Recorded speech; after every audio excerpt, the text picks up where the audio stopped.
Okay, so what had we discussed in the last class? About Lok Sabha we had finished, right? So now we have to go with Rajya Sabha, and what I had asked you to study about something and come, right? What was the topic I had given? Capital punishment. Yes, capital punishment. So we shall discuss about it in the last few minutes. Okay. So shall we start? Yes.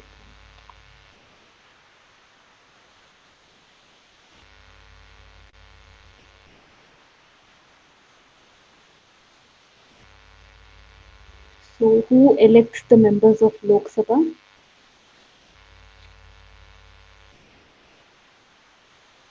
Citizens of India, ma'am. The people of India. Yes, universal adult franchise is provided by the Constitution. So anyone above the age of 18 years and have their names registered in the voter list are given the right to cast vote. Okay. Then what is the age for a person to contest in a panchayat election or election of a Gram Sabha? Age for a person to contest in the election of Gram Sabha. Ma'am, can you repeat again that what you told? I joined late. Yes. So, age for a person to contest in an election of Grama Sabha, that is, election of a panchayat, in the panchayat elections. So, what will be the minimum age for a person to stand Is for it election? 21 years? Yes, you're right, it is 21 years. And what is the minimum age required to contest in a Lok Sabha election? 35. 25 is, yes, you're right, Lok Sabha is 25. Then, what about Rajya Sabha? Rajya Sabha election? 30 years. 35, ma'am. I think it is 30. Rajya Sabha is 30, and president, governor, and vice president, for them, what is the minimum age? 35. Yes, 35. So, good, you remember what was taught in the last class. Then, according to the constitution or based on the electorate system that we follow now, which year's population do we follow as for division of the constituencies? In 2011. No, based on an amendment made, the population is frozen for 1971 only. Okay, because we have to deal with the population issues. I've discussed in the last class, right? What is the population and people MP and population ratio at present, and why have we frozen the electorate or frozen the population is to MP for 1971 census, right? For 2001 it was there, and now again till 2026 it has been extended. Remember, are you able to recall that topic? How many numbers of people an MP will be representing, that will be that has to be changed. Okay, that has to be in proportion to the population was what was told by the constitution. But government felt that if we go on increasing the number of MPs with increasing population, then there will be no motivation for the government to or the state governments to go for population control measures. That's why they have taken a decision, and 1971 population is frozen. For example, now even for every census, will be taking the population of 1971 itself. So that has been now held up till 2026, I guess. So after that, when elections will happen, we'll take the previous population or whatever population will be mentioned by the parliament. Clear? They can also tell that for elections after 2026, we can take the 2011 population as a basis. If that is declared by Parliament in such a way, then 2011 population will be taken as a basis, and the delimitation of the constituencies will be done based on that. So now we have to see what the Parliament will take a stand after 2026. Clear with this? So Yes, ma'am. yeah, so Lok Sabha is representing the people, right? Because people are directly voting for members of Lok Sabha. Now, why do we need another house of parliament? We already have Lok Sabha and we are directly representing, we are directly electing the people to the house so that our grievances and our problems or the facilities are provided to us. Then why do we need another house? Don't you think it is a double work? As an opposition? Opposition, yes, you can tell that as an opposition, okay, like kind of a check to the decision taken by Lok Sabha. Yes, ma'am. Any other points? Why do we need another house in the parliament when we already have a house that is representing our own wishes? That is, our MPs are there in Lok Sabha. Both Lok Sabha and Rajya Sabha has MPs. So why do we need another house? Whom does Rajya Sabha represent? That would be a better question. Whom does Rajya Sabha represent actually? And the states. Exactly. So Rajya Sabha is a representation of states and not the people directly. Okay. So have you all ever heard of Rajya Sabha election and general public like universal adult franchise? These population voting for the Rajya Sabha election. Have you read of it somewhere in the No, newspaper? ma'am. No, ma'am. That is the reason because the state legislatures, that is the state MLAs, will send the MPs to Rajya Sabha. It is based on the election conducted by the state MLAs. Okay, every state will be having so and so seats based on their population. They'll be sending seats to the Rajya Sabha. Okay, in such question, we have 250 members if you see total members of the Rajya Sabha. So these 250 members are none other than the number of people who are representing a particular state in the parliament, not a political party and not the people directly, but the wishes or ideas of a state as such as a total will be represented in Rajya Sabha. Okay, the purpose was that irrespective, just for example, now at present, I think Karnataka is having 12 Rajya Sabha MPs. Okay, so out of these 12, it is not necessary that all of them belong to the same political party. There are many people. This time it was Mallikarjun Kharge was elected from, I think, INC, Devegowda from JDS. So many people are there who have been elected from different party lines. In spite of their party variations, when they go and sit in Rajya Sabha, they'll be representing the states and the wishes of the people of Karnataka as a whole. Whatever the voting will be done, that will be done taking in consideration not their political parties or not anything else, but taking into consideration the needs and aspirations of the state population. Okay, so if you see in Lok Sabha, you can see the political parties having a higher hand, but when you come to Rajya Sabha, the purpose as such was to make a representation for states.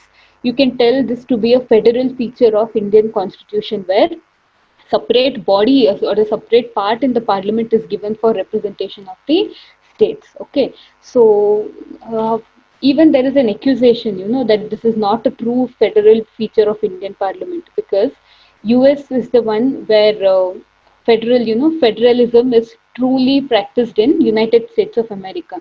In United States of America, there are 50 states, okay, and every state sends exactly two people to their House of States, okay, the Council of States, exactly two people go. But in case of India, every state, whatever be the size, two people will go. In case of India, the number of people who represent in the Rajya Sabha, that will be decided again based on the population of the state. Goa will send only one, and bigger states like UP will have as big as 31 to 40 members in the Rajya Sabha, and they all will be voicing their ideas for the state of Uttar Pradesh. So in that way, we can tell that in case of a federalism, it is claimed that all the states have to be given equal importance. But in case of India's federation, as it is called Union of States, we are not a true federalism, we are quasi-federal. That's the reason why we have given the states their representation based on the population. Clear till here? Yes, ma'am.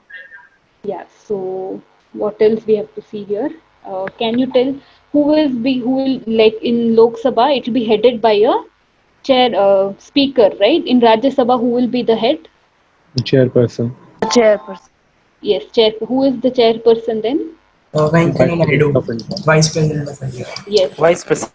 you're right. So, chairman of Rajya Sabha is the ex officio vice president will act as ex officio chairman of Rajya Sabha. Ex officio means whoever will come to the office of a vice president will have to act as the chairman of Rajya Sabha. Okay, he'll be conducting the business of the house. Then after that, I had told you in case of in the Lok Sabha speaker, uh, does the Lok Sabha Speaker has a right to vote in the Parliament in the proceedings of the House? Yes, ma'am, but Yes, ma'am. only if the means majority and means 50-50 is there. Yes, Means in the cases where there is a deadlock of any issue, then Lok Sabha Speaker can come forward and cast a vote. This is called as the casting vote feature of Lok Sabha Speaker. In the same way, even chairman, Rajya Sabha chairman doesn't have the right to vote in the normal circumstances. But when there is a deadlock between the house of, when in between Rajya Sabha, between two parties or between two groups, then the speaker or the chairman can cast his vote and neutralize the debate. Fine, then just a minute, I'll share the screen so that, ma'am, yeah, can you please explain the ex officio chairman? yes. In certain, you'll find this word many places while reading the political topic. In that, ex officio means whoever will be part of, who will be in that role, that person will be given so and so responsibilities. For example, President of India is the ex officio chancellor of all the central universities. Okay, we have JNU and we have many central universities. There is a category of universities called as central universities. The chancellor of that particular central university all over the country will be the president. So, what will be the term? How will you tell it? President of India is the ex officio chancellor of all the central universities in the country. It means if today Pranab Mukherjee is the president, he will be the ex officio chancellor of the central university. And now it is Ramnath Kovind. So Ramnath Kovind will be the ex officio chairperson of the chancellor of the university. It means whoever will be president of India will become the chancellor of the central university. That is why we use the term ex officio. Okay, Okay, ma'am. so whoever will be the vice president of India will act as the chairman of Rajya Sabha. Clear? So, what is the term of Rajya Sabha? President of India will act as a chairman of. President of India is Chancellor. President of India is the Chancellor of Central Universities. Oh, And Vice Chancellor will be the State Governor. That is how it has been practiced. And for state universities, Chancellor will be the State Governor. So, what is the term of Rajya Sabha? Is the screen visible to all?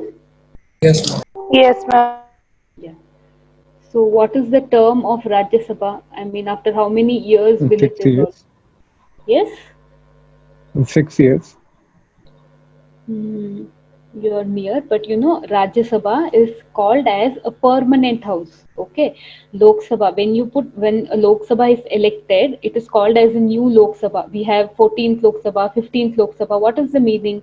Once Lok Sabha is elected to power, after completion of 5 years, right? 5 years is the term of Lok Sabha. Once the 5 years term is completed, we have to compulsorily go for election and will elect a new Lok Sabha to power. In case the Lok Sabha is not able to go for 5 years, that is, there is a no confidence motion passed and the majority loses power, then there are chances that mid-year election might happen, that is, even before 5 years, and a new Lok Sabha will be appointed for the next 5 years. But in case of Rajya Sabha, there is nothing called as dissolution of Rajya Sabha. Okay, Rajya Sabha is never dissolved. It is a permanent house. Whether today Lok Sabha, 15th Lok Sabha, 16th Lok Sabha, 17th Lok Sabha, or in future any number of Lok Sabhas come, Rajya Sabha is one and only, and it is a permanent house. It will not dissolve. And what is this 6 years? What you told 6 years is right, but 6 years is the term of a Rajya Sabha MP. Okay, one MP from a particular state will be elected in 2020. Then he or she will serve as Lok Sabha MP till he or she completes the 6 years tenure in the Rajya Sabha. Okay, once the 6 year tenure is over, that person will be retired. So in the beginning, when Rajya Sabha was formed, that is, you can see the date here. Rajya Sabha was constituted on 3rd April 1952. Okay, when Rajya Sabha was constituted on 3rd April 1952. See, 6 years will happen tenure. After 6 years, what will happen? All the Rajya Sabha MPs will retire, right? First time when Rajya Sabha came to power in 52, after 6 years, mean in 1958, every MP of Rajya Sabha will complete tenure of 6 years, right? Then a whole Rajya Sabha will become empty. So how is it made a permanent house? In order to solve this, a clause was included which tells that every 2 years, 1/3 of members of Rajya Sabha should retire. Okay, this happened only for the first Rajya Sabha, that is the Rajya Sabha constituted in 1952. After completion of one term, 6 years, 1/3 of members were removed. How were they removed? Chits were picked up. Lottery system was followed, wherein 1/3 members of Rajya Sabha had to end their tenure as Rajya Sabha MPs. After that, the remaining people continued, and the remaining people were appointed newly, then they'll continue for 6 years. So gradually this process of 1/3 people getting retired automatically after 2 years, it was put into place. Understood this, or shall I repeat once again? Yes, Ma'am, ma'am. this understood. Ma'am, Yeah. ma'am, how is the means Rajya Sabha means member is elected? Yes, Rajya Sabha member will be elected by the respective state assemblies. Okay, respective state assemblies. It is not by direct vote like this. It is a process called as proportional representation. Okay, it is a different form of vote. What we follow in general election, we vote, and who has won majority votes will go to power. That is called as first past the post system. Okay, there is a running post. While running in running races, there is a running post. Whoever will pass the post first, they'll be considered as winners, right? In any running race or something. In the same way, in the election of Lok Sabha, right, we use the term called first past the post system. That is, whoever will get the maximum votes, they'll be running the government. But in case of Rajya Sabha elections, it is called proportional representation. That is a voting pattern wherein you'll be given. In that also there are many systems, many types. One of them is like even presidential election, vice president's election will happen in this way. There are 5 candidates for Rajya Sabha. Okay, imagine from in one particular state, there are 5 candidates nominated selected for the post of Rajya Sabha. So, and the number of MPs, MLAs in that particular state, they'll rank first, this one, second, they'll list them. Okay, they're not like single person they'll vote, they'll put a preference in them. Okay, so then they'll check the number of people who have got highest preferences as first, they'll be kept aside. Then number of people who have given second preference, they'll be counted. So this is a very complex procedure, but in this the chances of people's opinion being reflected is high. That is the reason why for Rajya Sabha MPs, it is this process, that is proportional representation is followed. Even in case of president, this is followed. As this is a little complicated process, and India, when we see in the time of independence, Indian citizens or Indian population was not literate enough to understand this complicated process. And for us to make it easy for Indians to accept, we have introduced the first past the post system. Clear? So it is Yes, called ma'am. proportional representation, and what Excuse we me, ma'am. follow. Yeah. Ma'am, will this proportionate representation system will come in exam? Like, should we know the concept of it? Not exactly, but just remember, Rajya Sabha election is done by proportional representation. Lok Sabha, we people vote through first past the post system. Okay. So majority of people in the Lok Sabha, for example, Lok Sabha is the most populous house of the parliament when we compare to Rajya Sabha. People's representation is done through first past the post system. States are represented, that is Rajya Sabha's elections go on through this proportional representation. You need not know the process. Okay, this much is enough Okay, for ma'am. your exam. Yeah. Ma'am, Yeah. members of state legislative assemblies elected the Rajya Sabha means MLAs. Yes. Okay. So clear till here.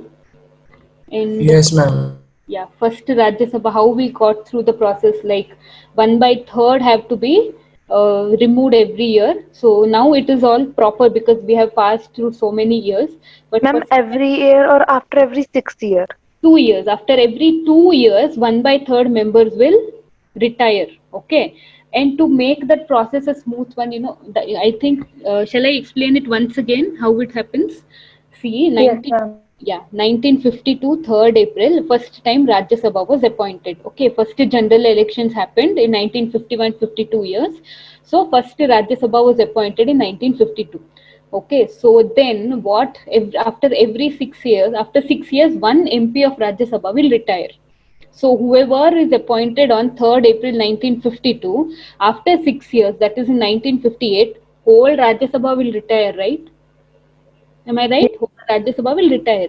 So what to do now? Like if that happens again, it will be an empty house, and we have to go for an election. So that was not the purpose why Rajya Sabha was made. It had to be made a continuous house. So how Yes, to ma'am. put this into practice? So how it was decided is that after the tenure of first 6 years, they picked up the lotteries. 250 into 1 by 3 you have to. Three. Okay, so that those many numbers were picked up by lottery and they retired that year, and new MPs were elected. Okay, whoever retired from whichever state they went, those states again sent their MPs to Rajya Sabha. Right Yes, after ma'am. that, then 2 years happened. Then automatically two more 1/3 retired. Then again 2 more years 1/3 retired. So this entire old batch was changed into the new Rajya Sabha gradually by 1/3 retirement. Okay, then there came a year when Rajya Sabha was completely new, and this process of 1/3 automatically the people who were elected in 1958 after 6 years they'll all retire, and again Yes, new, ma'am. and who got elected in 1959 or after 1960, after 58 election will be again in 1960 Rajya Sabha election. Then that year Yes, one ma'am. by six will retire. Then new will add. So this now it has become a continuous process. Clear? And this year again, I think MPs from Karnataka and many Yes, other ma'am. states have retired, and we have sent 4 or 5 new MPs this time, Rajya Sabha MPs. Clear with the process? And remember, Rajya Sabha will never dissolve. It is a continuous house. Okay. 1/3 will retire every 2 years, and one MP will get 6 years in Rajya Sabha. And there is no limit like how many times you can be appointed or you can be elected to Rajya Sabha. As long as you live, if you are electing and you're winning, no problem, you can go and contest in Rajya Sabha election. Any doubt till here? No, ma'am. Yeah. And first chairman of Rajya Sabha, it was our first vice president by default, that is Dr. S. Radhakrishnan. Okay. So Dr. S. Radhakrishnan was the first chairman of Rajya Sabha and the first vice president of India as well. So Radhakrishnan, he served for two terms. That is vice president. How many years? What is the term of a vice president? 5. 5 years. 5 years. So Radhakrishnan served for 10 years as a Rajya Sabha chairman. Okay. Then after him, it is our vice president before Venkaya Naidu, that is Mr. Hamid Ansari. Even he had served 2 terms. I think only 2 vice presidents are there who have continuously served 2 terms. Okay, that is chairman of Rajya Sabha, Shri Hamid Ansari. He continued it as vice president. Clear with this? Yes, ma'am. And this notes I had made it probably before Venkaya Naidu had become vice president. So I have typed it as continuing as vice president. Ignore that. Then maximum strength of Rajya Sabha is 250. Okay. And had I told you about Anglo-Indian nomination in Lok Sabha No, ma'am. in the last class? Okay. Yes, ma'am. Yeah, you did that. Yeah. So Anglo-Indian is a person who has descent tracing to a European country, either from his father or his mother. They should be somehow related to the European country. Okay, that is those people are called Yes, ma'am. Anglo-Indian. They are very few in population, and that is the reason why Government of India during the Constituent Assembly thought that during the British period there were various acts wherein some provisions were given for the Indians to participate in the election process and all. That time only they had given reservation for Anglo-Indians in voting. For example, certain constituencies, in them only Anglo-Indians will contest and only Anglo-Indians will vote for them. We'll see that when we discuss something about reservation. We have that in 101 Okay, Article ma'am. Amendment Act. So remember, Anglo-Indians were represented before independence also. So Government of India thought in independent India also, when Anglo-Indians are there, they need a special representation, and hence 2 members were nominated in Lok Sabha. Who will nominate the 2 Anglo-Indians? It will be done by Nomination means they'll not stand in election. They'll be directly picked up and placed in MP. President. President. Yeah, it will be India. done by President of India. Nomination in Lok Sabha and Rajya Sabha will be done by President only. In Lok Sabha till 2019 or till this particular Lok Sabha, that is the 17th Lok Sabha, two Anglo-Indians have been nominated in every Lok Sabha that has come. But in 2019, 104th Constitutional Amendment Act was passed, wherein this particular reservation or this particular nomination for Anglo-Indians is cancelled by the Parliament. That particular provision is repealed from the Constitution. So from next Lok Sabha, that is from the 18th Lok Sabha, when will that election happen now? 2019 means 5 years later. So in that particular election, we'll have no nomination for Anglo-Indians. They'll be treated on par with other citizens of the country. Clear? So if you get a question, do we have any Anglo-Indian nomination in Lok Sabha at present, the answer is no. Because No. we have amended the Constitution, and the Constitution Amendment Act is 104. Okay. Yes, ma'am. So, in the same way, even in Rajya Sabha, you'll have nominations. And who will be nominated in case of Rajya Sabha? It is the 12 people in Rajya Sabha. That is, out of 250, there are, I think, 238 members who are elected by the state governments, and the remaining 12 are nominated by the president. So who are these 12 people, on what grounds? In Lok Sabha it was clear that it will be people who are Anglo-Indians, means they'll have all their valid certificates and all. But what in case of Rajya Sabha, who will be nominated? It is the people who come under 4 categories. Okay, if you see, can you see here, I've marked it in red, LASS. Can you see here? Yes, ma'am. Yes, so it is nothing but the members on which field they'll be nominated. That is, L stands for literature, A for arts, S for science, and another S for social service. Okay. I have made this so that you can remember easily on what grounds the members of Rajya Sabha will be Rajya Sabha MP who are nominated, on what grounds are they selected? That is literature, art, science, and social service. Okay, so can you name a popular person who is nominated from arts category? One Hindi film actress was nominated. Rekha, Yes. film actress Rekha, she represented the arts. People who are from the arts category, they need a representation in Rajya Sabha, wherein what are their woes, what are their problems. They can be, the person who represents from arts will be voicing their concerns in Rajya Sabha. That is the purpose. And what about social service? Any person, very popular person? Sachin Tendulkar? Sachin Tendulkar is a Rajya Sabha MP. Yes.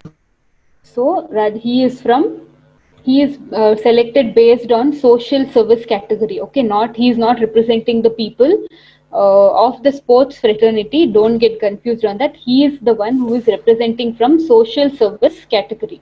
And literature is there. Then science is there. There are scientists. Why they have made this provision? Can you tell?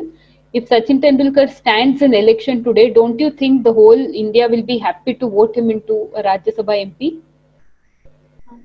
Yes, ma'am. Definitely Yes, he ma'am. will win the votes. That is 100% sure. But being a sportsman, he has many other important works to do, and his area of interest is totally different. And when it comes to other, like persons like Rekha, they don't even think of standing in election or something, because they cannot give speeches and make people aware of their putting vote to them or campaign for them and all. So in order to save the people from all this, though you want representation, but to make them an easy representation in Rajya Sabha, they have avoided all the electoral process, and it's only 12 in number, right? They are sufficient to represent the people who belong to these 4 categories. So there is another category here, CLASS. Can you see it? CLAS is nothing but, there are certain states in India, just how we have Lok Sabha and Rajya Sabha in the center. There are certain states in India. I think the number is only 5 now after Andhra Pradesh has gone. Even the states have legislative assembly and legislative council. Okay, legislative assembly and legislative councils are there. So even in legislative councils, there are certain numbers that are nominated by the governor to the legislative council. It is similar to Rajya Sabha in the center. So in such nominations, it is CLASS, that is Literature, Art, Science and Social Service. C, I think it is Community Service or something like that. I'm not sure with C. I've forgotten it. It has been long since I studied state legislature. So CLASS means, just remember, there are state. Can you tell me which states have state legislature council? Have you read about it somewhere? Yes. This is the homework for you. Find out. This is very much in current affairs. Okay, that's why I'm telling you this. You have to read state legislative council.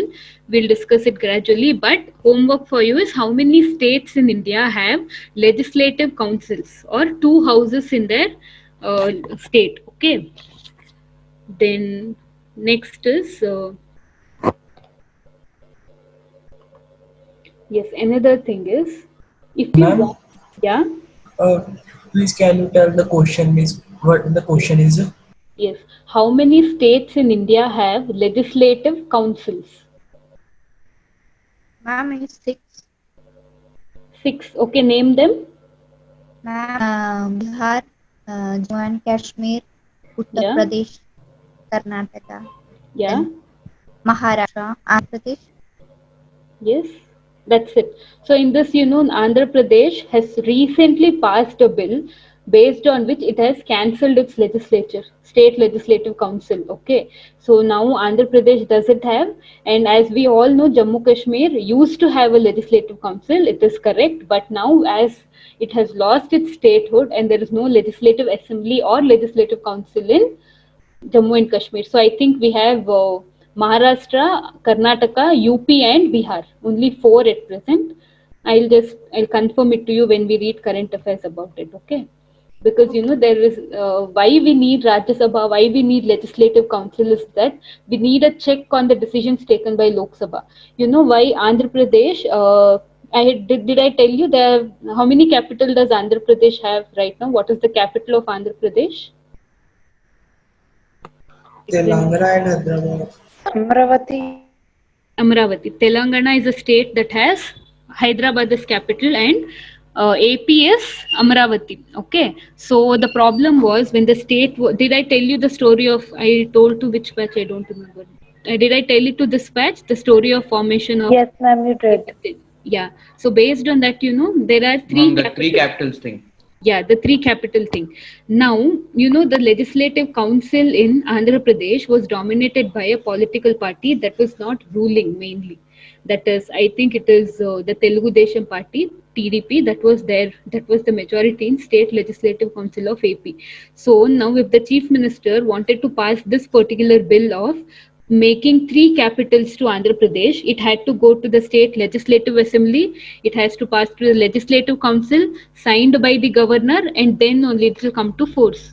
But the TDP in legislative council would be an obstacle for sure because it's an opposition party and they'll definitely not agree to it. So what was the route adopted by the chief minister? He passed a bill wherein the state legislative assembly council only was abolished. Okay, so Andhra Pradesh has no state, so that he can easily bring the capital into force. There is no approval needed by legislative council. Only the legislative assembly will suffice for passing any bill. This is considered to be a misuse of provision, wherein the states are themselves given the right to add or take off the the legislative council. Clear with this? We'll discuss in detail in current affairs regarding the article that provides for legislative council and everything. So as of now, just remember, even legislative council has nominations and Rajya Sabha also has 12 nominated members. Clear? Shall we go ahead? Yes, ma'am. So in order to contest in Lok Sabha election, okay, from state of Madhya Pradesh, can a person from Rajasthan stand for a Lok Sabha election in Madhya Pradesh? Yes? Yes, ma'am. He can stand is your word. Okay. It means a person who has studied in Rajasthan, who has taken his education in Rajasthan, who basically belongs to the culture of Rajasthan, can come and stand in an MP election, Madhya Pradesh election. And if he is contesting from Madhya Pradesh election, remember, he'll not be representing Rajasthan. He'll be representing whom? People from Madhya Pradesh, right? So do you think he can provide justice because he doesn't know what is the culture of Madhya Pradesh, because he has come there for the first time to contest election? Is it possible? Might not be, ma'am. Yes. It is possible only when that particular person has his name in the voter list somewhere in the state of Rajasthan. Okay. For example, a person is a domicile of Tamil Nadu. For example, though he is belonging to any other state in India, he is there in Tamil Nadu since his birth, and he has acquired for example, his parents are staying there, and his vote name after he turns 18, his or her name is registered in the voter list in any particular constituency of Tamil Nadu.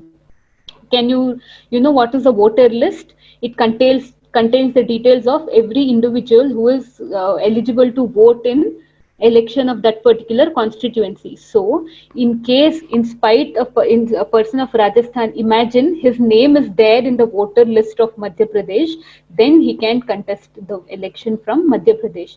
What do you mean if a person has his name in the voter list? It means that he has been there from many years, and he's also electing the people from that region and contributing in making decisions for that particular region. So then he'll be considered as a member of that particular state and can stand in election. It is as clear that anybody who has a name in the voter list of that particular state will be eligible to stand in election for that particular state. Clear? What is the condition for a Lok Sabha MP? Where and how can they stand in the election? Irrespective of which state they belong to, they need to have the name in the voter list of one particular state. Okay, only then they can participate they can contest in the election of that particular state. Any doubt related to this? Is it clear? This is in case of only Lok Sabha MPs. Okay. Now, when we come to the Rajya Sabha MPs, in case of Rajya Sabha MPs, they have to be having their name in the voter list anywhere in India. Okay. The best example for this is our vice president. Can you tell our vice president belongs to, basically, I mean, he is his family belongs to which state in India? Can you guess the name? Who's our vice president? Kerala.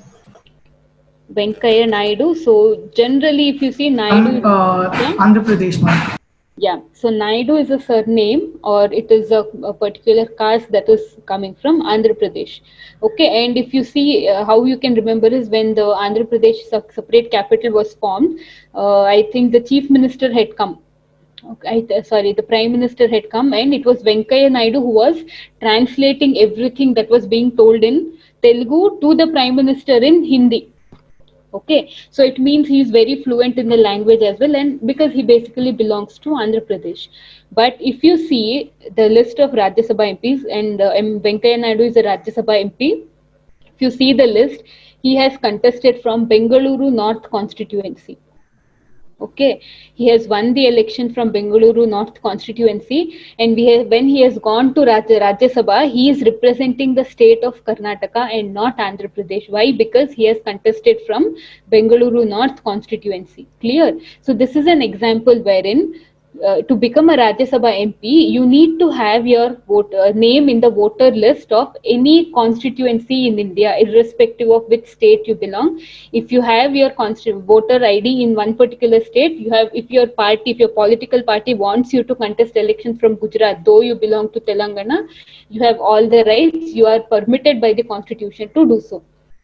Okay, you need not belong to one particular state only to contest in Rajya Sabha election. I hope you understood the example of Venkaiah Naidu, right? Yes, ma'am. And I think even Nirmala Sitharaman, even she is representing Karnataka in Rajya Sabha. I'm not sure. Just check it once from where Nirmala Sitharaman has contested the election. Okay, you will get a clear idea of this then. Is this clear? Lok Sabha MP and Rajya Sabha MP, how do they differ in their representation? Yes, ma'am. Ma'am, Yeah. ma'am, there is one general doubt that who controls the union territories part? Yes. So union territory, we have 8 union territories now. So there is a special reason why we have union territory. If you see the Pondicherry area, it was dominantly controlled by the French. Okay, India was under the control of various European powers. Among them, it was French, Britain were there, Portuguese were there, and we had Dutch people also. But Dutch left India quite quickly. And the last ones, can you tell the last European ruler or last European country that left India? Portuguese. Yes. And who were the first ones to enter India and start up their colonies here? Dutch. No, it was Portuguese again. They were the first Okay. to come and they were the last to go. Okay, and Goa was their stronghold. And I think till the last in 1960s or 1970s, Goa got its independence from Portuguese. Okay, so Pondicherry is consisting of 3 places: Puducherry, Karaikal, and Yanam. All these, they were dominated by French settlements. So what is the meaning? There are many, the people there, they are kind of adjusted to the French culture, and it's considered a very separate unit. Though it is a part of Tamil Nadu in the geographical aspect, their culture is very different from that of the people of Tamil Nadu. Okay, so that is the reason why they were placed under the direct rule of the president. Union territory, who takes guidance or who deals with them, it is directly dealt by the president. But as you know, president cannot be visiting the places. Who will administer it? It will be a governor or an administrator, lieutenant governor. There are different names. For example, Delhi has a lieutenant governor. Okay, and Tamil Nadu, Pondicherry has a governor. Who is Pondicherry's governor now? Kiran Bedi. Kiran Bedi is Pondicherry's governor now. So it is their work is nothing but the president will be directing them. They'll be taking care of everything and reporting directly to the president. Even in case of Andaman Nicobar, Lakshadweep, Chandigarh, all these places they have lieutenant governor, administrator, or governor. It changes from one UT to another UT. They'll be reporting directly to the president. Clear? Okay. Okay. Ma'am, now there are 28 states and 8 union territories. 8 union territories, right? So Delhi and Pondicherry are the only UTs that have legislative assemblies. And now I think Ladakh will also be getting, once all the processes settle down, once the state achieves stability, even Ladakh will be getting its legislative assembly. They have told it that way based on the Jammu Kashmir Reorganization Act. So I think there was one more UT that was demanding for a legislative assembly. Somebody in the class had told me. I'll tell you in the next class. I think Daman and Diu, Dadar Nagar Haveli, they are now one. Let's see which the UT was. Okay. So, how I told you number of people of Rajya Sabha, who will represent Rajya Sabha, how many people of a particular state will go to the Rajya Sabha, that will be decided based on the population.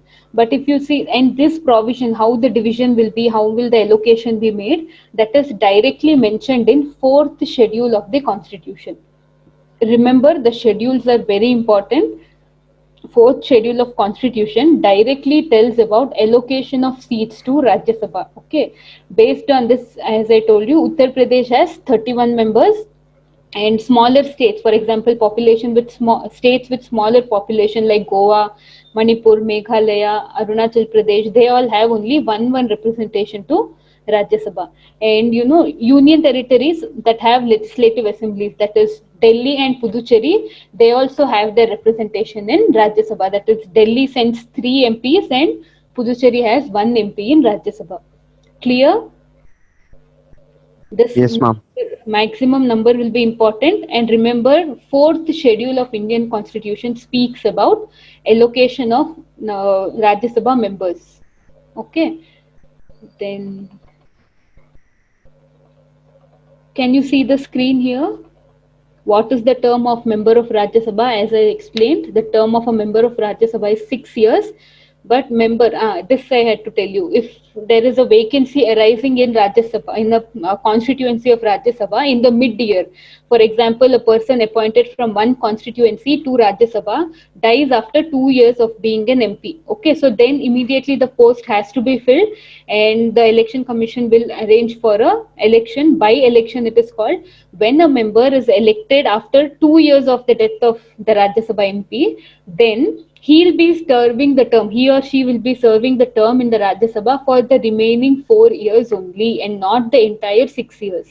Clear? For example, if a person of Rajya Sabha, if a Rajya Sabha MP dies after 4 years, completing 4 year term as Rajya Sabha MP, from the same constituency, if another person is elected, he or she will be serving only for the remaining 2 years. After that, again, that place has to go for a re-election.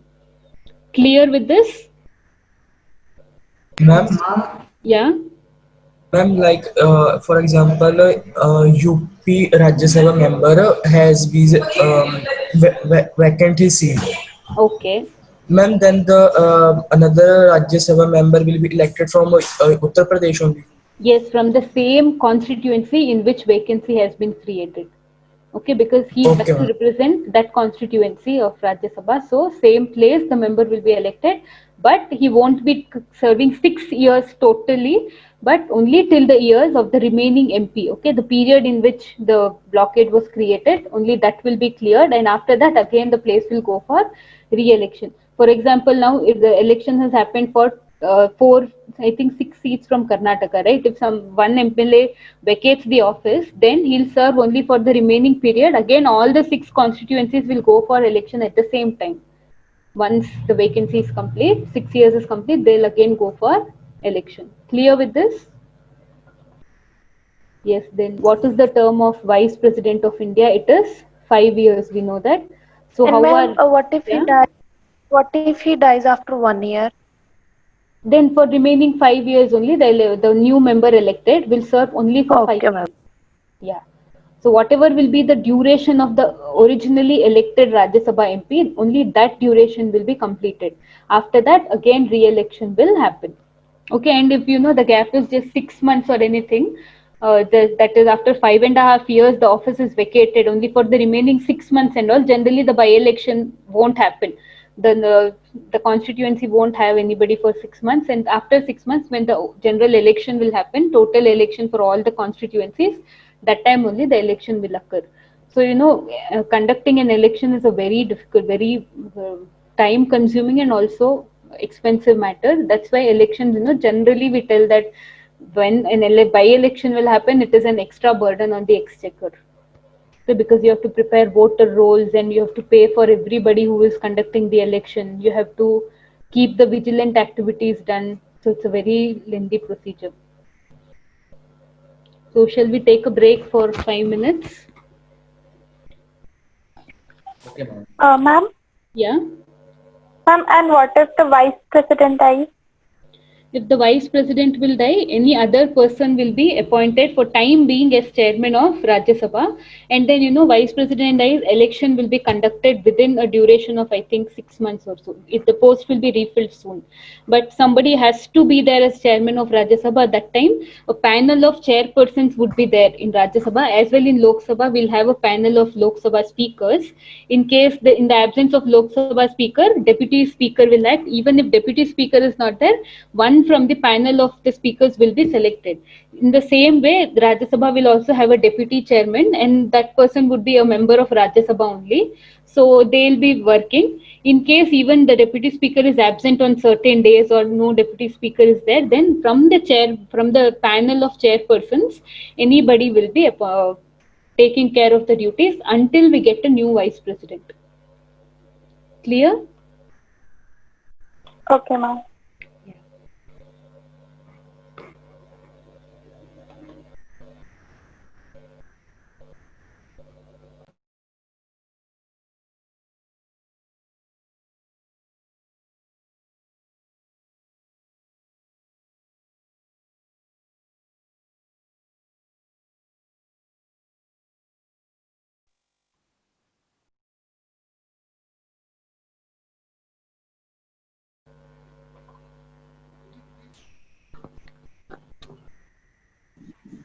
Shall we start?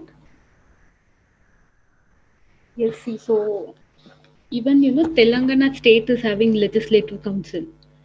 Okay, in addition to what you told, Telangana state is having, and as the procedure of removing the legislative council is concerned, Andhra Pradesh has passed a bill in its assembly to remove the legislative council. Okay, now as per the procedure, the parliament has to accept this change. Though Andhra Pradesh has told that we don't want and it has passed the bill, this particular bill has to be accepted by the parliament, and then only the assembly of AP will be removed. That is, the legislative council of AP will be removed. So whatever you told, in addition to that, add Telangana and Jammu Kashmir will be subtracted because it no more remains a state.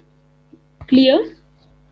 And Andhra Pradesh, they have passed, but the parliament has still not approved it. Once parliament approves it, then their council will be abolished. If the parliament will not approve, then they have to go on with their council. Okay, the state of Tamil Nadu also, so many times it has removed, it has brought it into place, it has removed, brought it into place. And now at present, Tamil Nadu doesn't have a legislative council. And last year, Odisha had kept a proposal to have a legislative council for them as the second house of check. Any other doubt till here? No, ma'am. Ma'am. Yeah, so we discussed about passage of money bill in the last class. Can you recall? Passage of a money bill, that is when it is related to Consolidated Fund of India. The money bill has to be passed only it has to be introduced in Lok Sabha or Rajya Sabha or only Lok Sabha. Where can a money? Yes, it can be, money bill can be introduced only in Lok Sabha. Okay. So did I tell you the example of Aadhaar Act? Last, I think 2 years ago, Aadhaar is now compulsory. Money bill. Yeah, money bill can only be introduced in Lok Sabha only, right? Okay, ma'am. Yeah. So Rajya Sabha members of Rajya Sabha cannot lay before the house the money bill. Okay, they cannot introduce a money bill in Rajya Sabha. It can be done only in the Lok Sabha. Okay. So what is a money bill now? As we had discussed, it is nothing but when it is dealing with the provisions of Consolidated Fund of India directly, it is described in Article 110 of the Constitution, then it will be accounting to money bill. Okay, now there is a bill coming in Lok Sabha. Okay, for example, any bill that is coming into Lok Sabha, who will tell whether it is a money bill or an ordinary bill or it is a constitution amendment bill? If it is a constitution amendment bill, the name of the bill itself will be in such a way that we can identify it's a constitutional amendment bill. Now, who will tell if a bill is an ordinary bill or a money bill? Who will decide that? Yes, you're right. So that power will be in the hands of the speaker. Okay, and this is one of the differences between the chairperson of Rajya Sabha and the speaker of Lok Sabha. Okay, the speaker of Lok Sabha has a special privilege to decide if a bill is a money bill or an ordinary bill. But as there can be no passage of money bill in Rajya Sabha chairman will get no chance to decide whether a bill is a money bill or a ordinary bill. Clear? We have, yeah. Ma'am, can you please tell me what is the money bill? Means what does it contain? Yes. So money bill is anything that is dealing with the money of Government of India. That is, Constitution as such doesn't provide a total definition of money bill. Okay, it has given various circumstances and provisions under Article 110, wherein we can distinguish what could be. We can just kind of decipher the difference between money bill and an ordinary bill. Okay, so we have an account called as Consolidated Fund of India, wherein all the tax collections will be put, and the borrowing some amount that we get from other countries or from other governments or Government of India's investments, and we are getting interest on that. All the money that is dealing with this particular business of the government will be going to Consolidated Fund of India.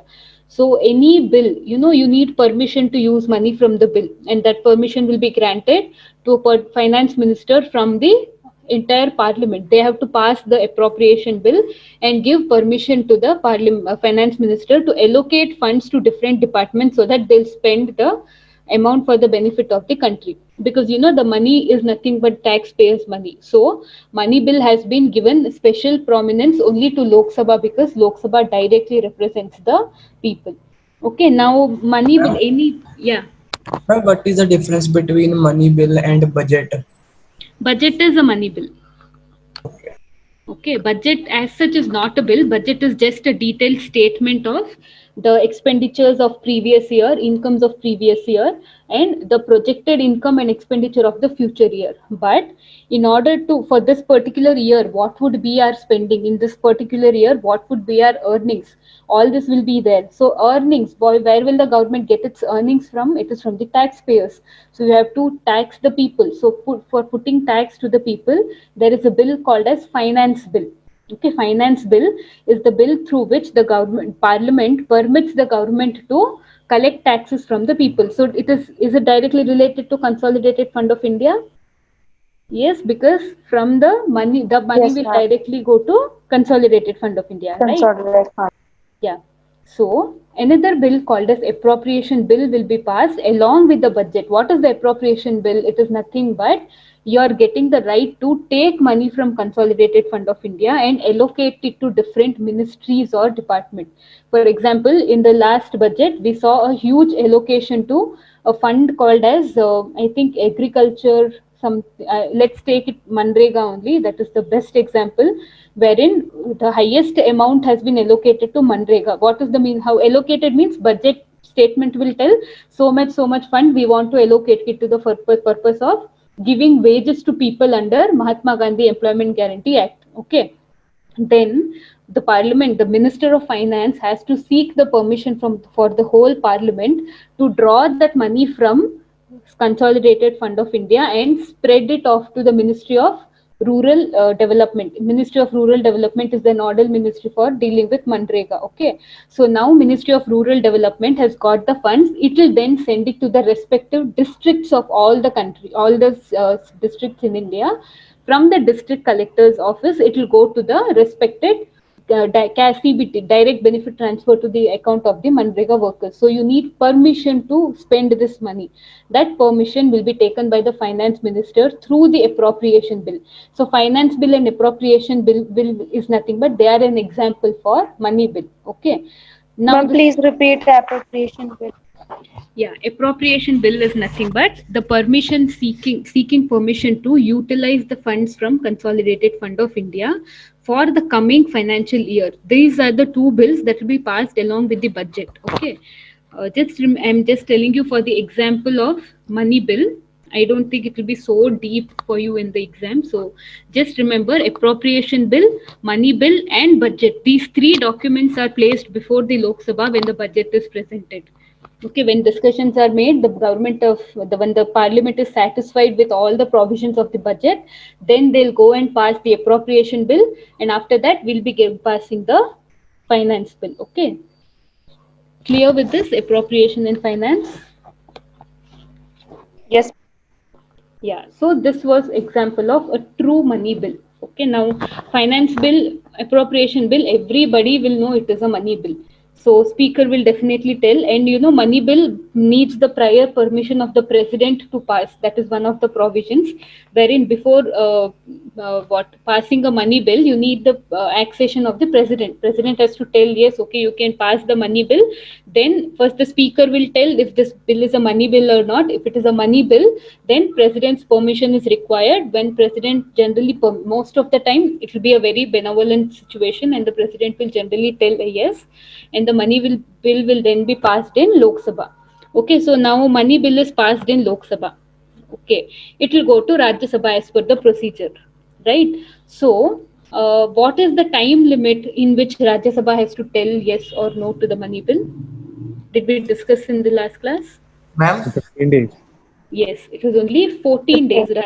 14 days, Rajya Sabha will get a time limit of 14 days, that is 2 weeks. Within 2 weeks, if Rajya Sabha feels that certain amendment has to be made to a money bill, Okay, it need not be finance bill, appropriation bill only. Any bill that is having the suitability of money bill under Article 110, and Speaker will tell that it's a money bill, that is a money bill. Okay, if Rajya Sabha then will get only 15 days time. If it feels that that particular bill needs certain amendments, okay, then it will make an amendment to it. It will suggest the amendments and send back the bill to Lok Sabha.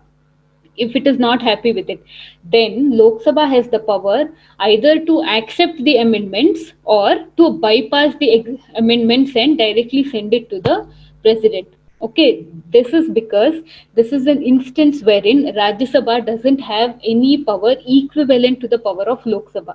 Okay, if 15 days are over, 14 days are over, and Rajya Sabha has not told anything upon the bill, then it is understood that Rajya Sabha has told a yes, and it will directly go for president's signature. Okay, so in case of a money bill, so what do you think here? Rajya Sabha is having any say? Can it will its opinion have any matter in case of a money bill? No, ma'am. No, right? I hope it's clear for everyone. In case of Rajya Sabha, does it have any weightage or its opinion are considered very genuinely in case of a money bill? No, ma'am. No, right? So this is, at times being misused. Okay, how is it misused? The purpose is that Lok Sabha is a house that is representing people of India directly, so it is having a higher power here in case of a money bill. But when it is coming to Rajya Sabha, it is not having much power in case of money bill. 2 years ago, what had happened? There was a bill called as Aadhaar for making the Aadhaar permanent. For example, now it is compulsory for everybody to link their Aadhaar to Yes, bank ma'am. account, right? So, that time in Rajya Sabha, the dominance or the majority party in Rajya Sabha was Congress. Okay, so if any bill passes, if this particular bill, if this particular idea of making Aadhaar compulsory was passed through a normal bill, then it was introduced in Lok Sabha. Okay, then if it will go to Rajya Sabha, if Rajya Sabha will tell yes or which will tell no, it will become very important because it's an ordinary bill. And when it goes to Rajya Sabha, imagine Rajya Sabha will give some suggestions. It will give some amendments and send back to Lok Sabha. Means Lok Sabha has to consider it very seriously. Or there are chances where Rajya Sabha may reject the bill and it will tell no, this is not at all needed for a country like India. If you make Aadhaar compulsory, there might be privacy issues. There might be various other disabilities. Will not accept this. If that happens, then Aadhaar bill will be rejected. It cannot be made into an act. Clear. So what the government that time did, and even now this is considered one of the important cases of misusing the money bill. What the government did, it has made the Aadhaar bill, okay, making Aadhaar compulsory. It has a very long name, so it is considered as Aadhaar bill only. This particular bill, they included certain provisions in the bill, which it is directly linking it to the usage of Consolidated Fund of India. Okay, it is telling that in order to make it into reality, we have to for example, they have used the provisions in Article 110 that will make a bill into a money bill. Those provisions also they have added up in the Aadhaar bill. So that time, what will happen? The bill will be considered as a money bill by the speaker. Yes, an Aadhaar bill was passed as a money bill, and Rajya Sabha as such opposed to it. But when it's a money bill, Rajya Sabha's say will not have any value. And this particular bill, it was passed, and now Aadhaar has become compulsory. So, do you think this is a good use of why money bill, the purpose of why money bill concept was made, and how it is now misused? So, this is a genuine case, or it is a misuse of money bill? What do you all think? Misuse, ma'am. It is a misuse Misuse. because there was a death in Jharkhand, that had created a lot of controversy, and that was the reason why the Congress government then was not favoring making Aadhaar compulsory. Who was there was a small teenage girl who happens to be from a BPL family, but that didn't have an Aadhaar card, and state of She died. Jharkhand. Yes, state of Jharkhand had made it compulsory to get food grains from PDS, public distribution system. You need to provide Aadhaar compulsorily. Only once your biometric is checked and your name is found in the records, then only you will be given PDS. And that girl didn't have Aadhaar; she just had her ration card. And when the new norms were made, we can't expect the people from BPL, that community, to know everything. And that girl died out of starvation. It is not a normal death, it's a starvation death, right? So in an independent country, we have been having good past record of production of food grains, in spite of being so such a good wealth of grains we have. In spite of that, if the citizens are dying out of starvation, it's a very big incident, and it's something that brings distress to the government. So don't make it compulsory. That was the argument made by, like, if it is made compulsory, then the person who doesn't have it will be deprived of so many services. And why they don't have, there might be various reasons for that: unawareness or lack of access to all the facilities wherein the Aadhaar can be applied. So but now it is compulsory, and no major incident has happened after that, because now most of the people, they have been provided access to Aadhaar so that they get it very easily. And there are various benefits as well, because if you just tell your Aadhaar number, you need to register the Aadhaar number in case of the Manrega transfers or any pensions that is coming for physically challenged people, or unemployment pension, widow pension. For all these things, we just need to quote the Aadhaar number in the form, and whatever the bank account that is linked to Aadhaar, directly from the concerned Ministry of Central Government, the amount will directly be credited to the account of the person. So there is no middleman, there is no misuse of funds. That is the advantage for which the government wanted to pass it as a compulsory provision. Clear? We have pros and cons for everything. The purpose was very good, but as the Congress was blocking it, again the reason was very good. But as it happens in a democracy, these things keep happening. Clear with this? So can you point out another difference between the Lok Sabha Speaker and Rajya Sabha Chairman? We had discussed it in the last class. Can you recall joint sitting of the Parliament? Yes, ma'am. Lok Sabha Speaker is the head of the Yes. joint sitting. Yes, Lok Sabha Speaker will preside over the joint session of the Parliament, and it is not the Chairman of Rajya Sabha. So these two are the major differences, and the only differences between Lok Sabha and Rajya Sabha Speaker and Chairman. Clear with this? If you have any doubt, you can ask. No.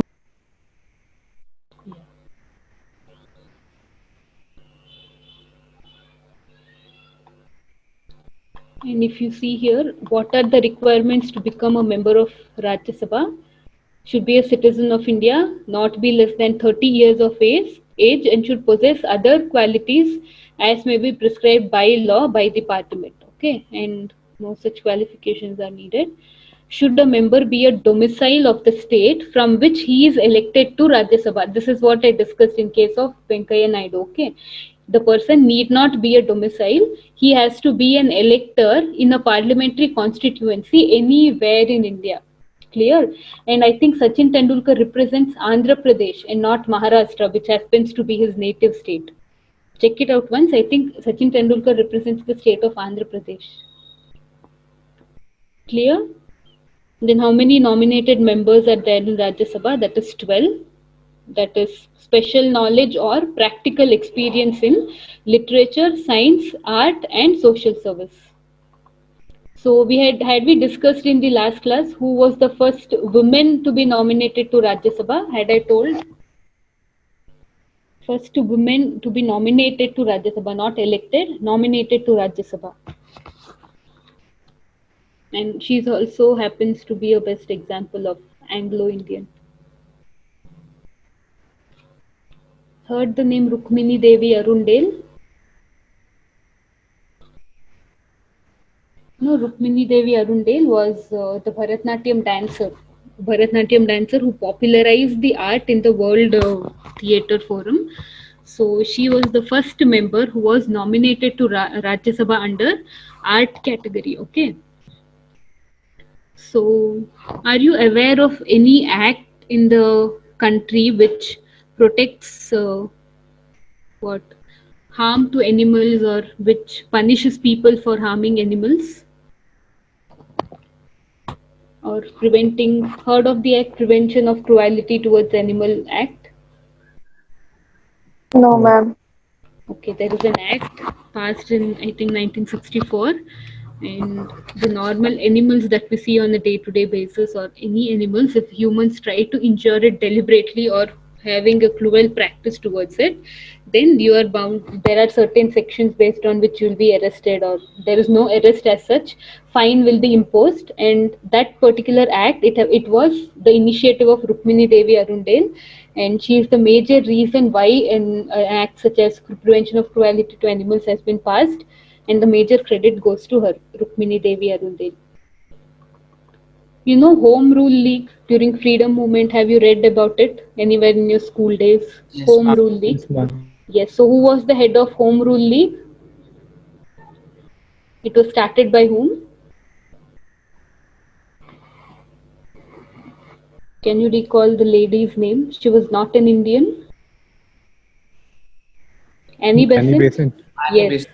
Annie Besant was an Irish lady. She started Home Rule League in India. Okay. She had an assistant secretary and a person who had always helped her in the functioning of her newspapers.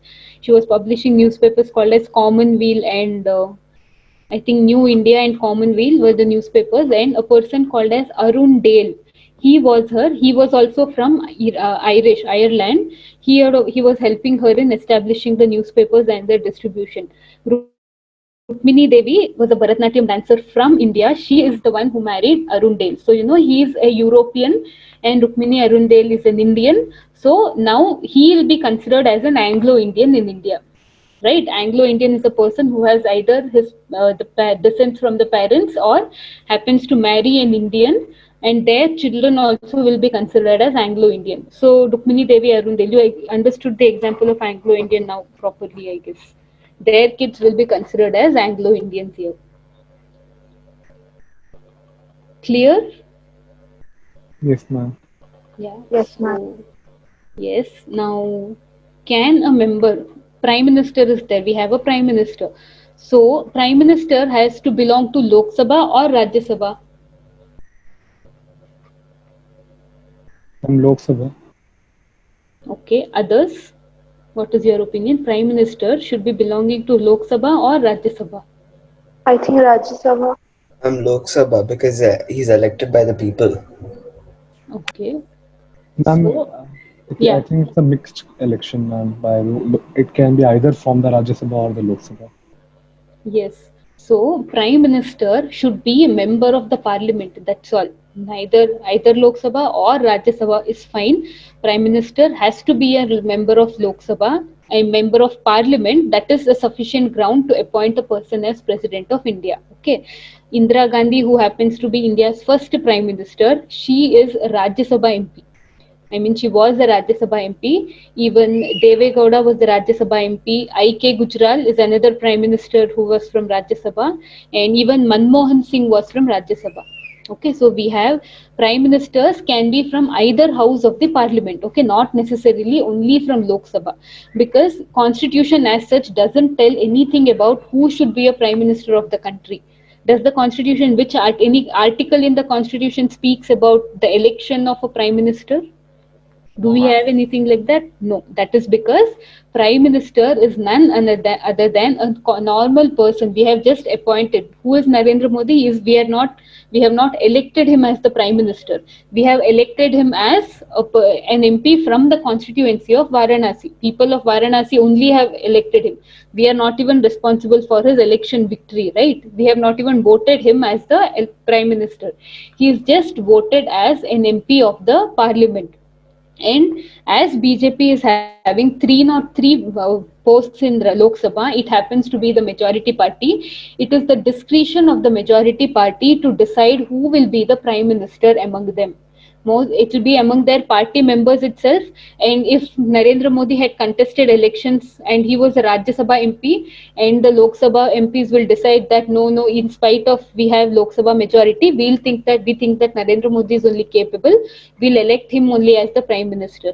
So if the ruling party decides that member from Rajya Sabha is more capable of becoming a Prime Minister but belongs to their party, then they stand the chance of becoming the Prime Minister. Clear? This is what happened in case of Manmohan Singh also. Manmohan Singh was a Rajya Sabha MP when he became the Prime Minister, both the terms. He served as a Prime Minister for 10 years, right? So in both the terms, Manmohan Singh was representing Rajya Sabha and not Lok Sabha. Clear? Council of Ministers or the majority party, whoever is decided by them, they'll be appointed as Prime Minister. Who appoints a Prime Minister? The members of President. President. Members of Parliament select a person to be the Prime Minister. Okay, and that name will be appointed as a Prime Minister by the President. Any appointment in India related to the executive will be done by the President. Remember, okay? Appointment to a minister, appointment to the governor, appointment to Chief Justice of India, all these are done by President because he is the head of the executive.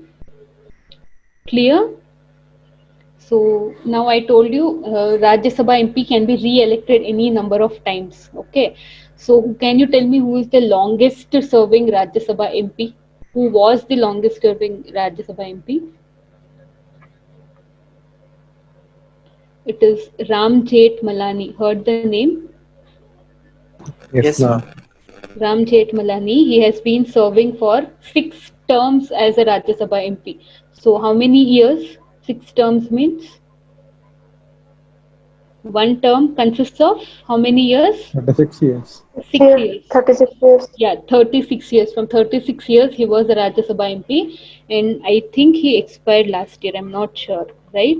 Ram Jethmalani Yes, is ma'am. no more. He expired Yes, ma'am. last He year. Last year only. So till date, he has been the longest serving MP. Any doubts related to Rajya Sabha? No, ma'am.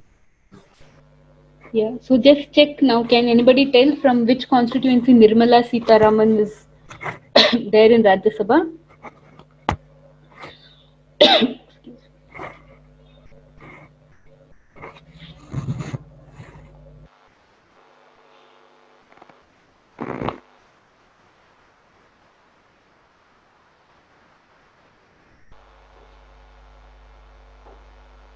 Ma'am, please repeat the question.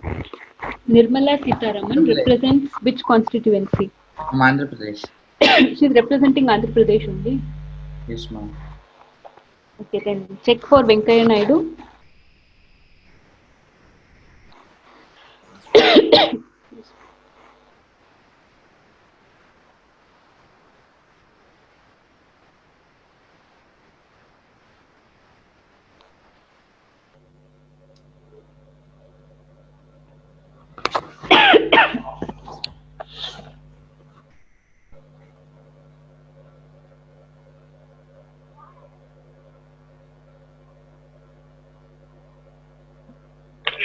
Andhra Pradesh, ma'am. Represents Andhra Pradesh only. Andhra Pradesh itself. Okay. He was an MLA. Okay. Yes, ma'am. MLA. He was an MLA from Andhra, right? I'm in Ennore district. Okay.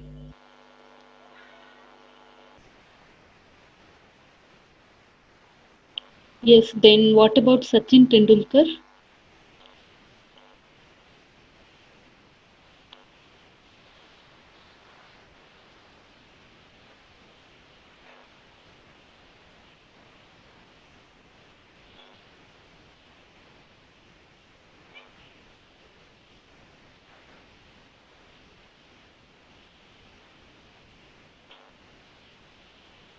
He was elected in 2016, nominated in 2016.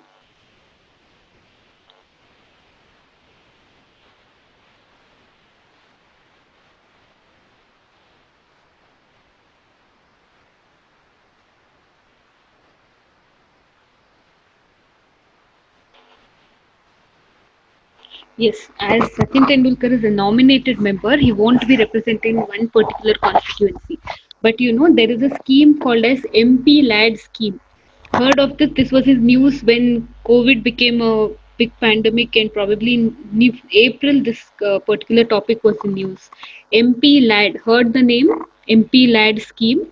You know, in MP Lad scheme, every year MPs will be given so and so amount. At present, you know, in the state of Uttar Pradesh, it is 3 crores.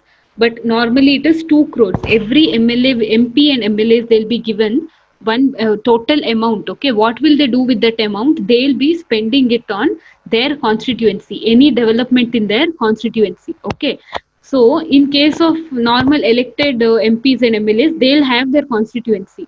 But when you see the nominated people, they'll not have something called as a constituency, because they are directly, they don't stand in election, they are appointed by the president. But they'll also receive the MP-led funds.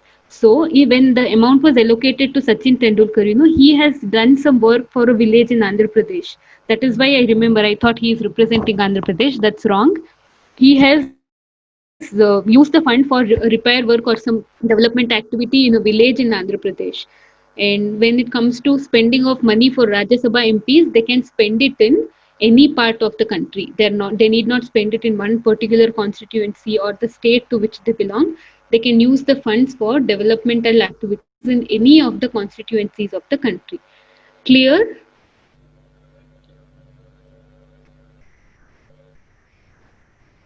Should I repeat once again? No, ma'am. Yeah.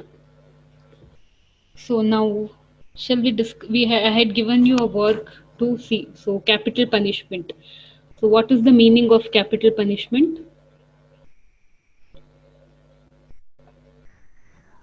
Ma'am, it is a government sanctioned practice whereby a person is put to death by the state as a punishment for a crime. Right? So capital punishment is nothing but hanging to death. In case of India, it is hanging. Excuse me. But in case of other countries, in US, the process followed is injecting a poisonous substance. Capital punishment is injecting, and in certain countries, it is like the person will be shot to death. And in certain Middle East countries like Iran, Saudi Arabia, and all, there will be public hanging of the person who has committed a crime. Okay, it is kind of naming and shaming business they do. In public, the person will be hanged. So why do you think there is capital punishment? What is the reason? Why do we have capital To set an punishment? example, Okay, set an example of what? Not committing the crime, like to create a kind of fear among people that if you do Yes, ma'am. a crime, you'll be hanged to death. So don't do such crimes. Okay, then okay, a person is arrested and his crime is proved in the case court, and he'll be put in the prison. Okay, so why is he put in the prison? What is the purpose? Can you tell what is the reason? What is the use? They'll be given clothes to wear. The jail's clothes will be there. Free residence, no need to pay anything. You'll be given good work also in the jail, and food will be given. Your health will be taken care of. And once you complete the term of probably 4 years or whatever jail imprisonment period, whatever work the jail has got done from you, you'll be paid for it when you're being released. So why is it considered you going to jail is a big thing? It's a big mistake, or what is the purpose? What does the government want to do by putting a person in jail? Yes? What do you think? What could be the purpose? Just to give a punishment or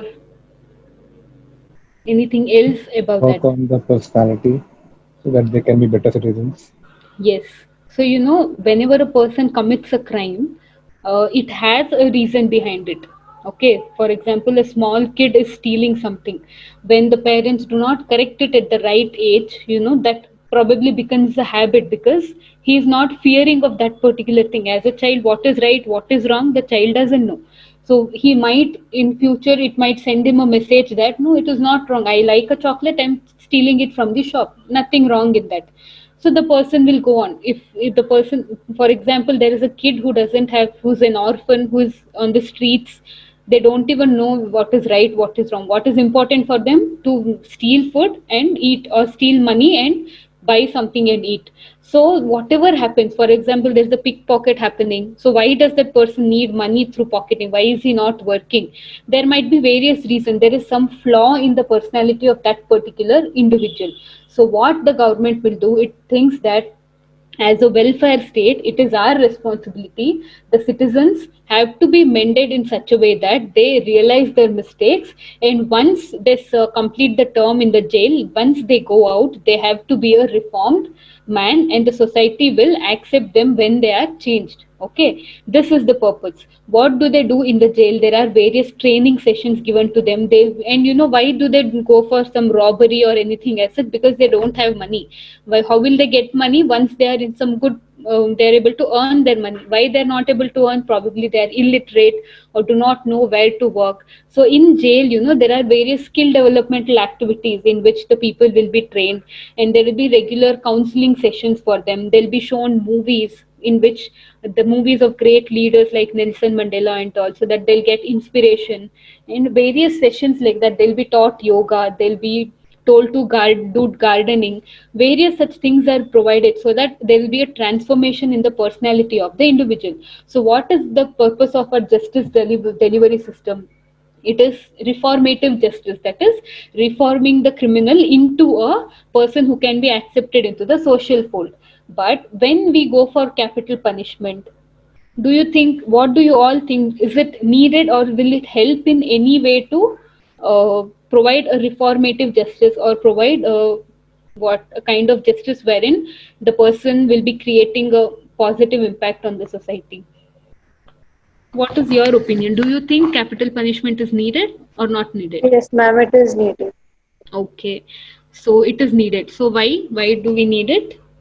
Because, ma'am, sometimes some people commit some severe crimes, and ma'am, Yes. this capital punishment is required for the victim, Okay. like who has suffered the consequences of the crime. It is justice for the person.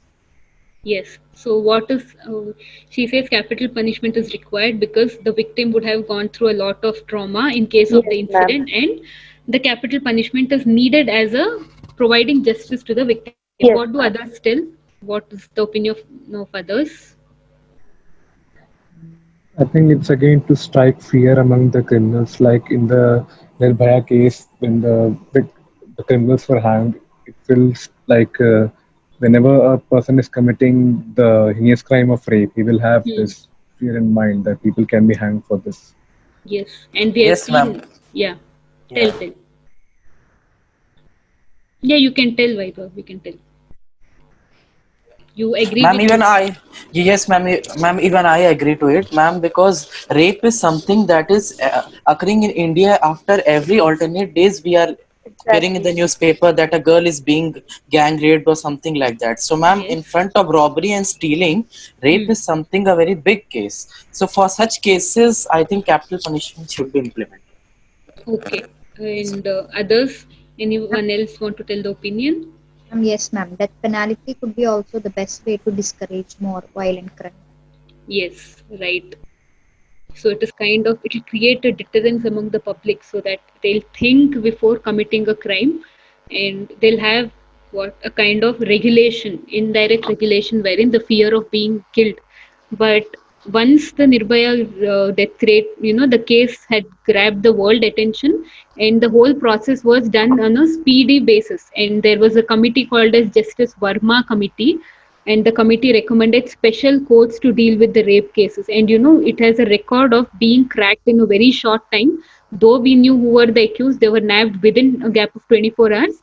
It had to be proved in the court of law, and this entire process, it just took within 6 months. The case was complete, and the verdict was given that the Nirbhaya rapists, who were, I think there were five, and one person committed suicide in the cellar itself. So the remaining four will be hanged to death. Okay, then after that judgment was pronounced, has there been a drop in the rape cases in India? No, Not at ma'am. all, ma'am. Not at all. Okay, let's leave India because we are a democratic country, and when we see the education levels in India, 75% of our population is literate. Fine. Let us go to the case of Middle East countries like Saudi Arabia, Iran, Kuwait, and all those. In India, where are the people hanged? They'll be hanged in the gallows in the jail premises itself, not in the public. Or even in case of Nirbhaya, it was not even disclosed the date when they'll be hanged. They were hanged, and next day they gave the report to the media. Why? To avoid any confusions or any unwanted celebrations in the country. This was kept secret. Even in the case of Ajmal Kasab, the 2008 Delhi bomb case, Delhi terrorist attack case, he was well Mumbai, known. ma'am, it's Mumbai, not Sorry, Delhi. Mumbai, yeah, Taj attack in Mumbai. They were caught, and the only survivor of that attack, he was there. He was only the accused whom we could nab correctly. Even his death, it was not publicized. He was hanged, and after that, it was told to the public. That is the maturity of Indian law system and the citizens as such, we can tell. But in case of Iran and various Middle East countries are there, they hang the people in the public. It is not even in the behind, they'll be hanged in the public. And even kids of 6 years, 7 years and 9 years old, there are reports. Amnesty International is an institution that works for abolishing capital punishment. They have a report in which they tell in such countries, there even small people, children are hanged because they are violating, they're going against the Sharia law or going against their particular religion, or for blasphemy. The charges are called as blasphemy. So they are hanged in public. So imagine the kind of fear it has to create. But there is no improvement in the crime rates or no improvement in the death rates as you're seeing. So then what is the use of having capital punishment? It is in no way helping, right? So how do you think it is needed? How would you justify it is I needed? think we just need speedy justice. If we don't even have the capital punishment, if we just have common jail, if we get speed punishments, then even that's enough for the Yes. criminals. So, just as we had discussed the euthanasia case in the past class, the whole world is equally divided. Like, yes, we need euthanasia, we don't need euthanasia. It is ethical, it is unethical.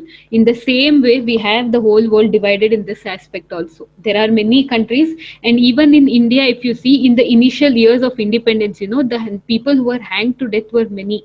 And in India, now, if you see from the past 5 to 6 years or from the past 10 years, and Indian constitution doesn't provide, if one Supreme Court tells, or if a High Court also has the power to uh, sue a person for death or order the death of a criminal. Even in spite of that, we respect the human rights, and we always give a chance for the criminal or the person who has been awarded the death sentence to approach the president for pardon. This comes under the pardoning powers of the president. So it at times it happens in cases wherein the person has already served 20 years of life imprisonment. Life imprisonment is in the sense till the person dies he has to be in the jail. But most of the cases, what happens if the person has a good behavior in jail, or he has already served 14 to 15 years in jail, they'll be released from the jail, because that is a sufficient year for a person to transform into a normal human being. And having no proper contact with the outside world and all, it'll kind of change the person. In the same way, there are cases wherein the judgment might not be proper, or there might be the accused or the person who has been awarded the death sentence might feel that he has an argument to put forward, and he can request the president to pardon his powers. Pardon in the sense just death will be pardoned, but he'll be commuted to life imprisonment. And there is another procedure given. For example, the Supreme Court review petition can be filed in Supreme Court. Review petition means the Supreme Court will review its own judgment again. That is the reason why, in spite of Nirbhaya's case was solved very quickly and the justice was also told, the verdict was pronounced, they were not hanged, because they had been repeatedly going for these mercy petitions, wherein they expected that they'll get a chance, they'll get a pardon from some or the other means. But neither the Supreme Court nor the President of India approved for commuting their death sentence, and finally they were hanged to death. Very recently, their case, Supreme Court rejected their review petition, and after that only they were hanged. So it is nothing but, in India at present, what the Supreme Court has told, there might be various cases wherein the general public will feel this is very gruesome act, but Supreme Court, what it will do is, it will analyze every case. If any case as such happens, we'll analyze the case, and only if it is the rarest of the rare, like it has never happened as such, or it is a very cruel incident, only for such incidents we'll go for capital punishment. Rather, for every other things, we'll go for transformative approach of the criminal, and we'll go for maximum is life imprisonment. So very few cases are there. This came in Bachchan Singh case, I think. And there was in Bachchan Singh case, what happened is this person, he had to be hanged on one particular date. Bachchan Singh case, I think you read about it. It's very interesting. He had to be hanged on one particular date, but it happens that the court proceedings go on and something will happen that jail, based on his term comes, the date was postponed. How it will be, that you will be hanged one day in the coming future, in 2 to 3 weeks you will be hanged, but when you will be hanged you don't know. You'll be thinking, oh, today is the last night, tomorrow I'll be hanged. No, tomorrow also you'll leave, tomorrow night you'll sleep, next day no, next day no. So the jail as such, it didn't give a fixed date when the person will be hanged. So this created a lot of mental pressure, and that person started reacting in a very violent form. And this case again went to the Supreme Court, wherein the Supreme Court told that, see, being killed at once is not a fear, but living with the fear of death is something worse than dying at a time. As this person has already gone through the trauma of being killed, his death sentence was pardoned and he was serving a life imprisonment. That's all. So if a person has to be hanged, he has to be hanged on that day only. If again the thing postpones and he starts living in the fear, that is also considered one of the major repentance for committing a crime. So this death sentence, Supreme Court and Government of India as such, it tries to avoid as much as possible. But in Nirbhaya case, that is something which cannot be pardoned at all. So as a lesson, and also because of demand of the victim and the whole country was for hanging them to death, the reason why it was upheld was that is the rarest of the rare case. Okay, and if you see, as the statistics tell, there is no point. Simply hanging means there has to be some fear in the society, and people should be afraid of crime, and the crime rate should fall down. But if you see the national crimes review statistics given by NCRB, the crime rates are going on increasing. There is no improvement at all. So there is no justification as such for a capital punishment. But why we are not doing away with it outrightly is that at least some sort of fear should be there, and there might be various instances wherein the person might suddenly think that what will be the repercussions of his act, and he'll be withdrawn from committing a crime. Clear?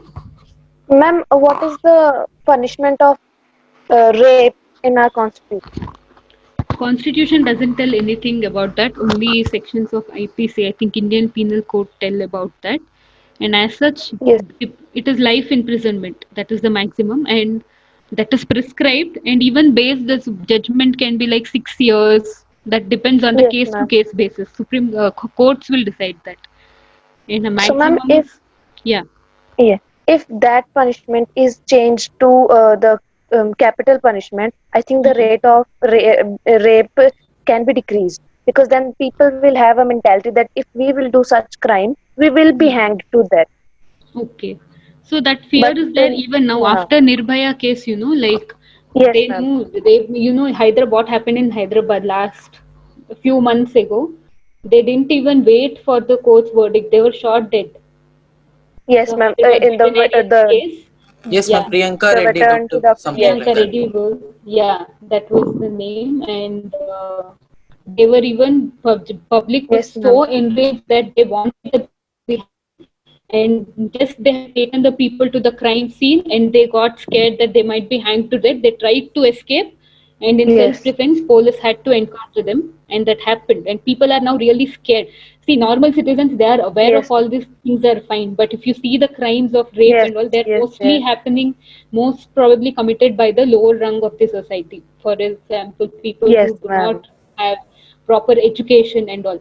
So what is the main Yes, basis because they for do not this? know the consequences. Yes, they do not know what is the consequence, or in spite of knowing Yes, that, ma'am. there should be something called as a basic literacy among them, basic education from Yes, the ma'am. school, that makes you respect women, that makes you think that they are a part of our culture, they are our co-sisters, and we have our own family members. They are equally respected. That has to be Yes, inculcated from ma'am. the school time through education. So the best way of reducing crime is education itself. If a proper Yes, education is ma'am. given, a person has a good decent job, they'll always have good intelligence, something called as emotional intelligence. heard of this word, emotional intelligence? Yes, ma'am. So IQ, intelligence quotient, is something that we already know, like how intelligent a person is in calculations or in analyzing things immediately. That is called as IQ. It has measurements. But when we see EQ, that is emotional intelligence, for being a proper citizen or being in any good position, a person need to have emotional intelligence. That is, whatever our emotions, we'll have 100 thoughts in mind. It is normal because we all are human beings. But how do we direct the thoughts, to what directions we take? For example, you all are preparing for exam next year, CLAT. So this 1 year you have time, but you know this 1 year is very crucial for preparing because there are many students out there. So you will also have distractions, but how you distract that and bring back to your studies, taking breaks in between or directing your energy towards one particular subject, that completely lies in what educations we have got, right? We cannot expect that from the citizens who have completely left out from the education system. So the best way for criminal reformation or criminal justice system is good education and a very reformative process. So clear with this? And I would Yes, like ma'am. you all to read about what Kiran Bedi did in Tihar jail. Okay, as you all know, she was the first woman IPS officer of the country. Till then, no one could imagine a woman in a uniform. That was something unexpected in India, or that can't happen. How is it possible? No, it's not possible. That was the basic mindset. But she was the one who proved everyone wrong, and she was the first woman IPS officer known for her outright behavior. And when she was made the, I think, IGP of prisons, Inspector General of Police for prisons in Tihar jail. She has done a commendable work, and she was there only for 2 years in that post. She has done a commendable work. Do read about her. Okay, it's in Tihar jail when Kiran Bedi served as, like, you can type it as Kiran Bedi's prison reforms. You can see what is the true meaning of how it will be when a person goes, and what should be the procedure followed to have the reduced crime rates or to have a better impact on the society. Clear? If you have any doubts, you can ask. Ma'am, Yeah. ma'am, when are you going to discuss the current affairs? We have Today told it's over. So from next class, we'll start with the current affairs of June. So for June current affairs, we need a little basis from the May current affairs. So last week of May, we'll discuss little, and that will make you the foundation for June. So in the next class, we can start. And one more thing is, next Monday, I won't be able to take the class. So you can discuss it with sir and tell me which day would be comfortable for you. Yeah, other than Monday, I can handle it on any other day. So if you will inform it, I can conduct it based on that. I have some work on Monday. Clear? Your classes are from 4 p.m. to 6 p.m., right? Yes, ma'am. Yeah, so we'll discuss, and Monday you'll not be having class. Some other day I'll postpone it, okay? Would that be fine? Yes, ma'am. Yes, ma'am. Excuse me, ma'am. Yeah, Ma'am, I just received all the study material from the institute okay. a day prior, I guess. So, ma'am, I'm a little confused on how to study from. Okay. Now, if you see first how you read, don't read it like you're going to remember everything for the first time only. Yes, Go ma'am. through it just like a normal storybook. Make sure you understand whatever you read. And from the second time when you go through it, no, make a point wherein Yes, you ma'am. find it is easy, or underline it that time. First time, don't go to underline or anything. Just read Okay, or ma'am. highlight anything. Read it just like a storybook, and you're able to understand everything. That is important. In that process only, you'll recall what might be important for the exam. Don't highlight anything. When you go for the second Okay, reading, ma'am. if you highlight, that time it will be more effective. Okay, ma'am. Thank you, ma'am. Thank you. Meet you in the next class. I'll inform you when it will be. Okay. Thank Good you. evening, ma'am. Good evening. Bye, Thank you, ma'am. ma'am. Ma'am. Good evening, ma'am.